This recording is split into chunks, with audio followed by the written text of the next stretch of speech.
बिहे पछाडि चाहिँ राम्री हुनलाई त्यस्तो धेरै राम्रो कपडाहरू नभए पनि सिन्दुर चुरा पोते लाउने बित्तिकै नै कस्तो राम्रो अर्कै उज्यालो टाइपको देखेको जस्तो फिल हुन्छ मलाई चाहिँ। अनि आजको मेरो भ्लग सुरु हुन्छ बिहान उठ्ने बित्तिकैदेखि। आज चाहिँ म 5:30मा उठेको थिएँ। बिदा भनेर अब अलिक केयरलेस गरेर हिजो बेलुका अलि ढिलो सुत्यो नि त, त्यही भएर बिहान उठ्न अलिकति गाह्रो जस्तो चाहिँ भइरहेको थियो। अनि उठ्ने बित्तिकै मैले चाहिँ नुहाइधुवाइ गरेर पहिला चाहिँ अब व्रतको लागि सङ्कल्प लिन्छु भनेर पहिला चाहिँ जल चढाउनतिर लागेँ।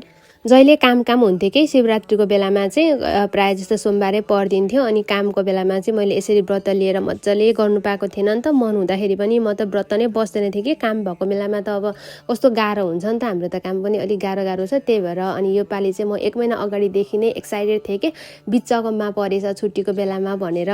एकदम मेरो ठुलो सपनाहरू जस्तै थियो कि यस्तो गर्छु त्यस्तो गर्छु भनेर प्लानिङै थियो। अब चाहिँ म हल्का फुल्का आज चाहिँ मेकअप जस्तै भनौँ न, अब मेकअप गर्ने त्यस्तो धेरै सामानहरू त छैन, हल्का फुल्का अलिअलि भएकोहरू दलदाल पार्दैछु। मलाई चाहिँ हुन्छ नि यो रातो टिकी लगाइसके पछाडि चाहिँ अलिकति मेरो फेसलाई उज्यालो देखाउँछ जस्तो फिल हुन्छ कि। हाइट त फेरि अब धेरै अग्लो नै छ नि त, त्यही भएर साडी पनि यताउति घुसार्दैछु, अब धेरै लामो हुन्छ नि त। अनि सबै कुरा त एक्लै गर्नु ठिकै हुन्छ कि, तर यो जब यो सेफ्टी पिन हाल्ने बेलामा चाहिँ कस्तो गाह्रो हुन्छ है। आधी घन्टाभन्दा धेरै लाग्यो कि मलाई यो अड्डाउनलाई। अनि अड्डाएर चाहिँ अब म कपाल बनाउनतिर लाग्दै रहेछु। अब जाने पो त अलवेज मेरो त एउटै हेयरस्टाइल हो कि। अनि यो कानको मैले अस्ति कहिले लगाएको थिएँ, लास्ट टाइम यो दसैँमा लगाएको थिएँ होला, त्यसपछि लगाएको छैन। कान पुरै बुच्चेको जस्तो भएको रहेछ क्या। अनि कस्तो दुख्यो सुरुमा लाउँदाखेरि त।